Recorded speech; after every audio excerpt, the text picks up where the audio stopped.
இந்த சமூகம், இந்த சமூகத்துக்காக, இந்த மக்களுக்காக, இந்த இனத்திற்காக, சிறுபான்மை மக்களுக்காக எத்தனையோ பல்வேறு திட்டங்களை கொண்டு வந்து சிறுபான்மை மக்கள் வாழ்வியலில் வளம் பெற வேண்டும், கல்வியில், பொருளாதாரத்தில், வேலை வாய்ப்பில் முன்னேற வேண்டும் என்ற அடிப்படையில் இஸ்லாமியர்களை அரவணைத்து அன்பு காட்டி ஆட்சி செய்ததோடு மட்டுமல்லாமல் என்னை போன்ற, எங்களை போன்ற எத்தனையோ சிறுபான்மை மக்களுக்கு கட்சியில் உயர்ந்த பதவியை கொடுத்து அலங்கரித்துக் கொண்டிருக்கக்கூடிய அண்ணன் எடப்பாடியார் அப்படிப்பட்டவர் இன்றைக்கு அனைத்திந்திய அண்ணா திராவிட முன்னேற்ற கழகம் என்கின்ற ஒரு மாபெரும் மக்கள் இயக்கத்தை வழிநடத்தி கொண்டிருக்கிறார்.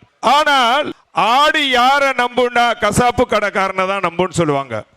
அதுபோல இன்றைக்கு சிறுபான்மை மக்களுக்கு எத்தனையோ திட்டங்களை கொண்டு வந்து சிறுபான்மை மக்கள் எல்லா நிலையிலும் உயர வேண்டும் என்ற எண்ணத்தோடு இருக்கக்கூடிய ஒரு மாபெரும் மக்கள் தலைவரை இந்த சமூகம் புறக்கணிக்குது என்றால் இந்த சமூகம் அவர்கள் தலையிலே, நம்முடைய தலையிலே நாமே மண்ணை வாரி போட்டுக் கொள்கிறோம் என்ற அர்த்தம் அல்லவா? அன்பு சகோதரர்களே, கண்ணியத்திற்குரிய இஸ்லாமிய பெருமக்களே, சற்று சிந்தித்து பார்க்க வேண்டும்.